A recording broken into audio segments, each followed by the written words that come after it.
Well, tonight the Red Sox have a chance to clinch the AL East. Really remarkable when you think about where the Red Sox were a year ago at this time.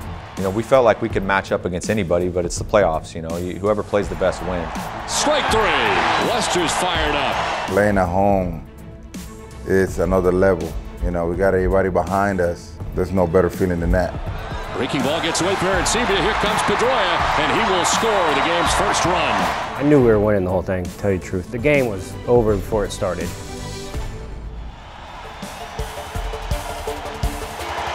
Hey, struck him out. Red Sox win from worst to first in 2013. The AL East belongs to the Boston Red Sox. To finally have in our grasp what we were working towards since late February was just the best feeling in the world.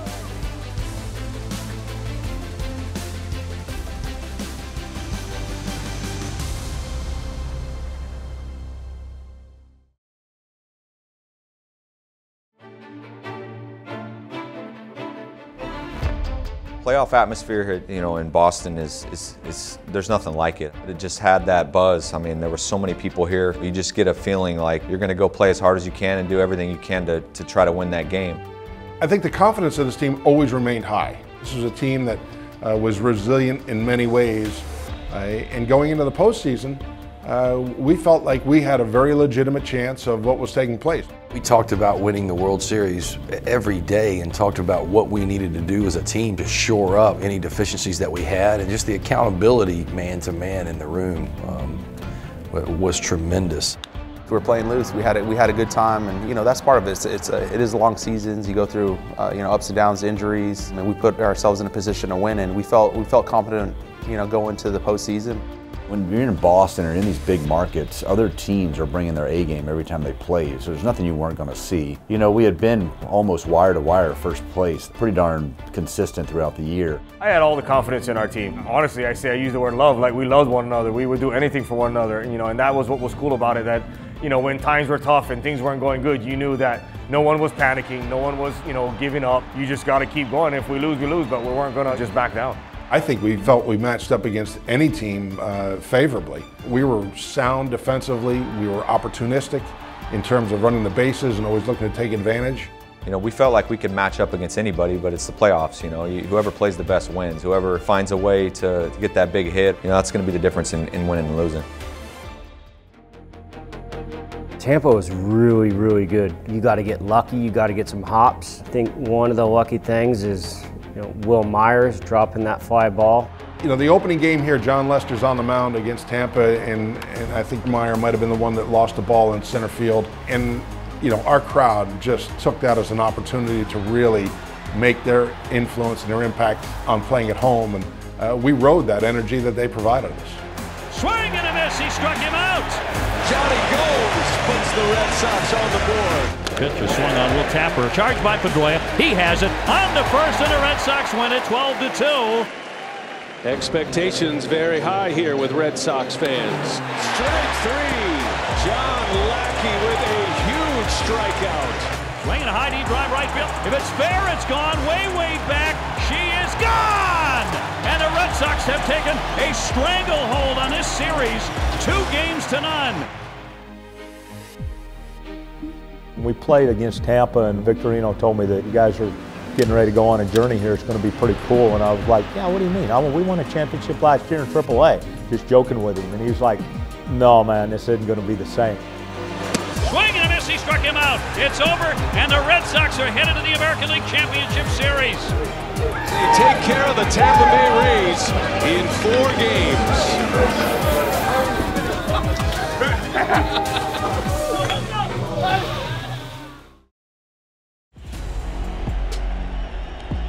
We knew going into the next round, we were sitting there watching Oakland and Detroit play, and me personally, I wanted to play Detroit. I felt like they had a great pitching staff. I felt like they had veteran hitters. They've got 10, 12 years of stats that we can go to. Oakland was unknown. They were young, didn't know what to expect. So I wanted Detroit. We got Detroit. We went into the ALCS against Detroit, and we knew they were the better team. They had better pitching. They had stars on offense, but so did we. But their pitching was just unreal with Verlander, Scherzer. They were 2 of the best pitchers ever at this point, and They both throw 100 miles an hour. You know, they have everything that makes them a Hall of Fame caliber pitcher. We knew that the strength of their pitching was in their rotation. If we could get to the bullpen, we felt like that was an opportunity for us to make a difference. 17 strikeouts. The Tigers win Game 1. Incredible Game 1. We had no business beating that team the way they played against us, but that's not how we did things. We didn't back down from a fight. We were always looking for one, and that starts with that veteran group of players setting the tone in our clubhouse and that never die attitude.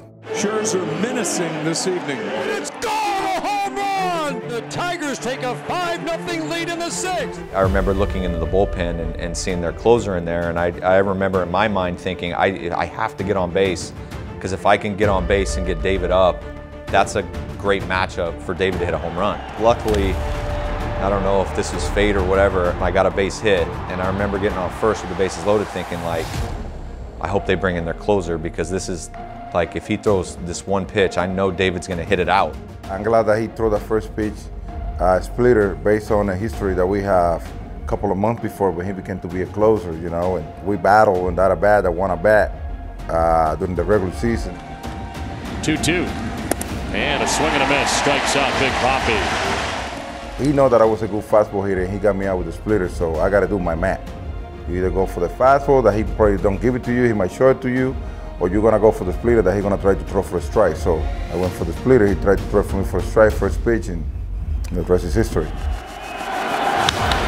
Hard hit into right, back at the wall, tie game! It's gone! It's into the bullpen! This game is tied! This game is tied! David Ortiz! David Ortiz! David Ortiz! What did you think was going to happen? He was going to get out? This is David Ortiz. Of course that ball was going over the fence, 1,000%. I remember standing at the bottom of the dugout, down the steps, with Ellsbury, and David came out for his curtain call, and I remember just looking over at Els and going, this is the coolest thing I've ever seen. Sometimes you get that hot, sometimes you get that cold. You know what I'm saying? I guess it was my time to get hot and provide and do what I did. It's kind of how our team was built from the get-go. Is if one guy doesn't get it done, the next guy will. And we knew it took a team. So, I mean, if David doesn't hit the home run, I don't get the opportunity for the walk-off. You know, if Johnny Gomes doesn't get a hit, then, you know, I don't get a chance to get the walk-off. So we were constantly thinking about the guy behind us, and we knew someone was going to pick us up. So I knew that if I didn't get the job done, the guy behind me was going to get the job done. That's a base hit! Red Sox win it! This series tied in a game apiece.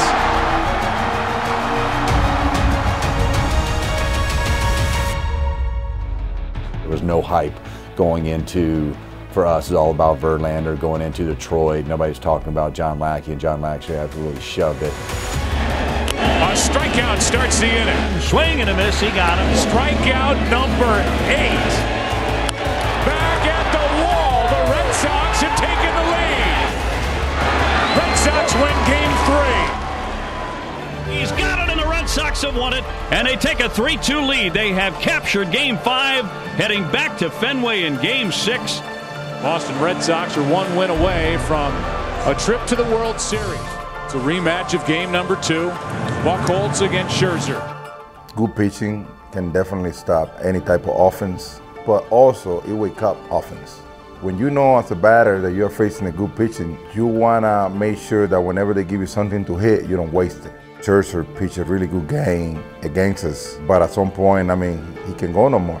And once you see a guy like Scherzer dealing, at some point you're going to be hunting for something that you can hit, and that's what really ended up happening. Shane Victorino could erase a lot of frustration with something here. Something that brings chills to my body every time I think about it, you know, an opportunity. But it's the things that happen prior to that is what I tell people, you know, to have the willingness of teammates to give me that opportunity to come up there with the bases loaded. I always told myself in any moment that I was in, do your best, give it your all, and wherever the cards lay, they lay.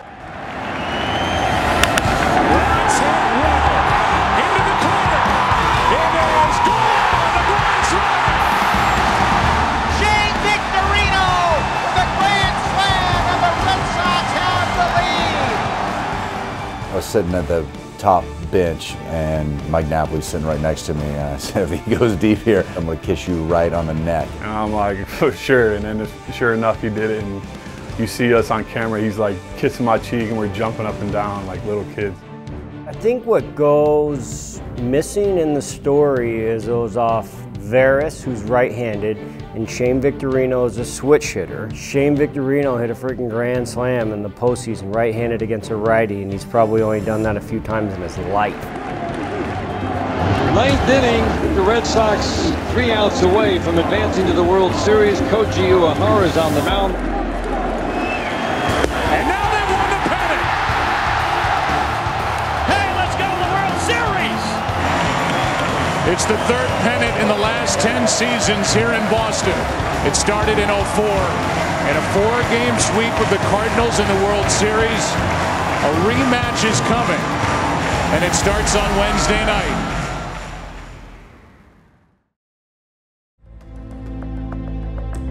The Boston Red Sox, the St. Louis Cardinals could not be any better. It's the excitement of the World Series. Here comes game 1.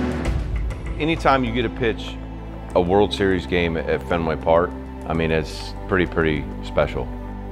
You know, I just remember like going out there for the first pitch and first batter and you know, just like any other game, you're trying to get through the first, right? Like you're trying to get strike one and then get the first out. Steven Drew with a backhand low. Had a quick 1-2-3 inning, and then for us to come out like we did and put some runs up and just kind of make my job a little bit easier. 1 run scores. Here comes Pedroia. Here comes Ortiz. 3-0 Boston. Ortiz gets under it to right at the wall. It's gone. 7-0. Red Sox win game 1. Greetings from St. Louis, Missouri. We are coming to you from Busch Stadium for World Series game number 3. Tie game in the 9th. John Jay could end game 3, second and third, 1 out. It's one of those freak plays where the throw from Salty took me into Alan Craig. It wasn't a terrible throw, but it was into the baseline just enough where when I had to reach for the ball, my glove went into Alan Craig. We ran at each other, both went down. And as I'm going to push myself up to try to find the baseball because I don't want him to score, he's going over me. I'm pushing myself up and he kicked me right in my hip, goes down. Even at that time, I'm not thinking interference. I'm thinking, you know, it was just we got tangled up. Where's the ball? Daniel Nava throws him out at home plate. And then I see the safe call, and I'm thinking, there's no way he blew that call that bad. And then I see Jim Joyce pointing at me saying obstruction.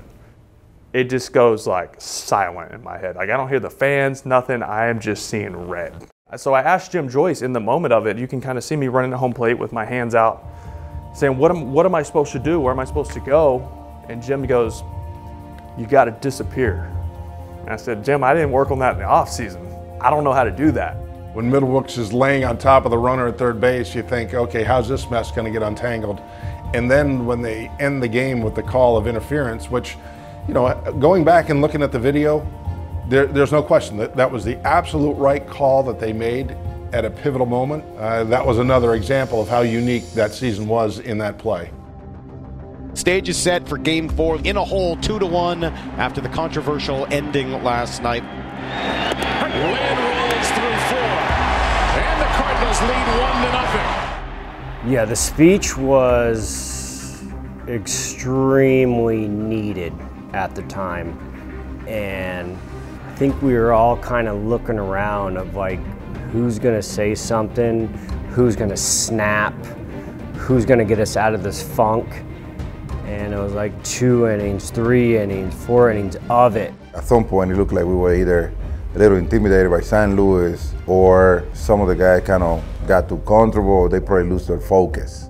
David just, no nonsense, just pulling us together quickly in the dugout and said, hey, I think we're playing in a way that we've never played. Let's let it hang out, and don't forget that even in these darkest moments, if we're going to go down, we're going to go down the way we have all season. I think it was the right moment to have a conversation in between us and let the guy know, hey, listen, you don't get here every day. You know, when you get to the World Series, that's hard to do. And once you're here, you don't want to waste it.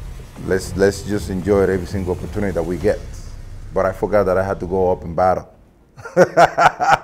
and thanks God I hit a double or something like that. And they probably just continue. And he swings and drives one, back by the bullpen. It's gone! The Red Sox lead it 4-1. Check on the runner, they pick him off. Oh, this game is over. What a way for this game to end. Game 5 of the 2013 World Series. Daniel makes the catch. The Red Sox win it. 3-1 the final, and the Red Sox are coming home to Boston with a 3-2 lead in the World Series. And now on to Game 6. It's really unbelievable when you let it sink in about what the Red Sox have the opportunity to do. Capture the World Series at Fenway for the first time in 95 years. A chance to close out a World Series victory at home is something that I think every New England kid probably dreams about. We envisioned it back in spring training. The fact that it was playing out was truly phenomenal. Playing at home is another level. Coming home was like, hey, going to La Casa, man. You know, we got everybody behind us, so there's no better feeling than that. I knew we were winning the whole thing, to tell you the truth. I mean, from Jump Street, the nerves in the dugout were zero. The panic before the game was zero. It was almost like too light. The game was over before it started. John Lackey, man, that was pretty special to watch that. Like, he's a super intense human the day that he was pitching. And he had a different look in his eye that night that everybody saw, and that was just a confidence booster for everybody else that this game's over before it even starts, because this guy's not going to allow us to lose. How about Lackey?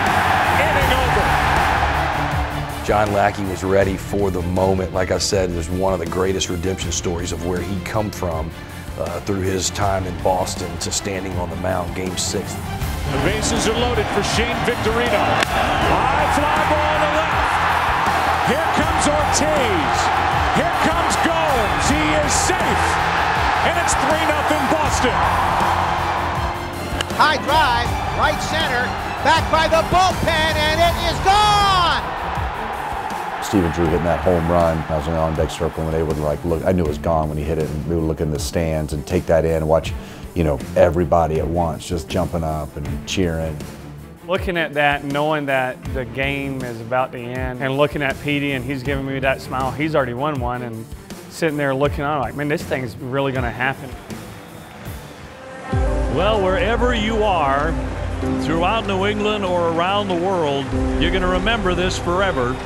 Koji, once you have him on the mound, it's game over. It was just like almost automatic, and that's a very comfortable seat to be sitting in whenever the World Series is on the line, having somebody that you know is going to go out there and just people cannot seem to hit him, and that's how it ended for us.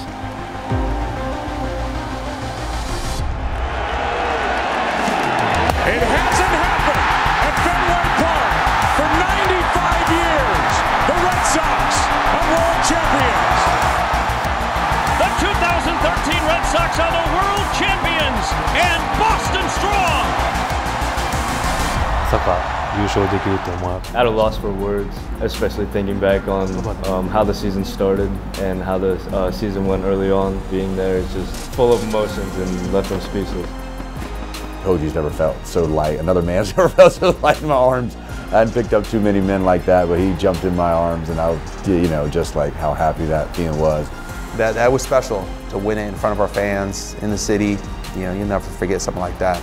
It meant so much to us to finally have in our grasp what we were working towards since late February was just the best feeling in the world.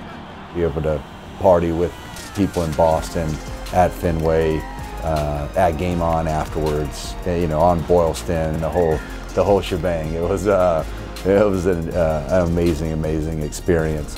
I thank God every time that, you know, I got to play on this team. It doesn't happen. I've met guys that played in the league for 20 years and never even got there, and to be able to do it here in a special town, and you know, that special year with the marathon going on, I mean, it really is a dream come true.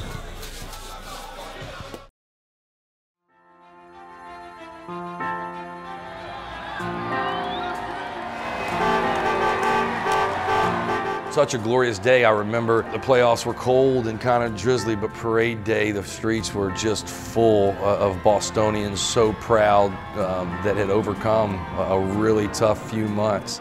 Just the sheer amount of people on the side of the road. I think that I never imagined that many people could show up. As far as you could see, it seemed like down the sidewalks there were people 50 deep. I think it just showed that everybody won, you know what I mean? That when you go on those duck boats where we went, it was great for, you know, obviously not only the players, but for the entire city and the families that were impacted. It was very powerful. Celebrating with the city was very powerful.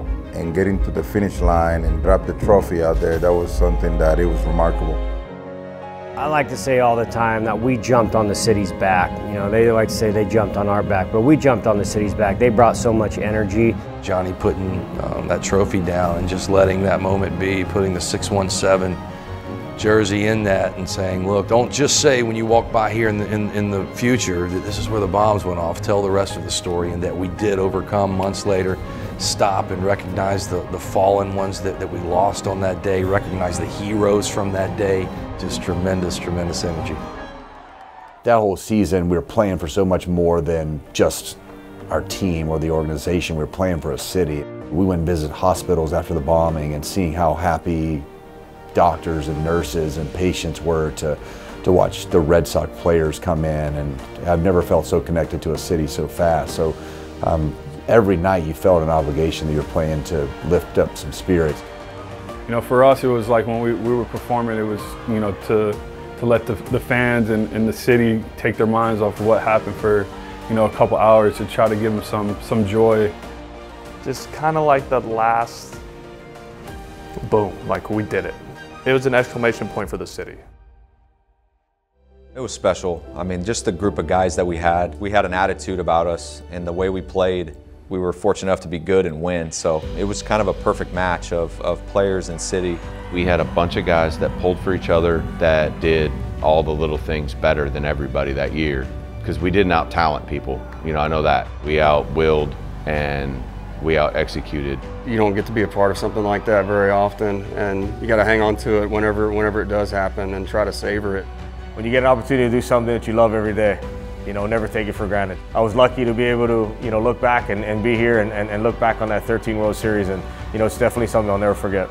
Every year has something special. You know, 04 was the 86th year of not winning. 2007 was the rookie had to prove himself again. And the 2013 season, it was like a movie.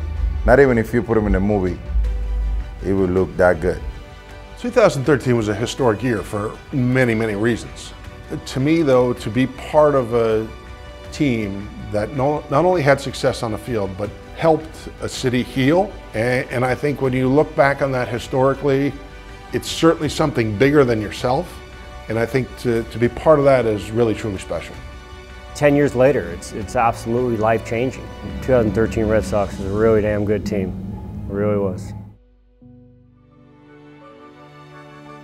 The 2013 club was a motivated group of ball players and understood that what separates the great teams from the good ones is something bigger than baseball.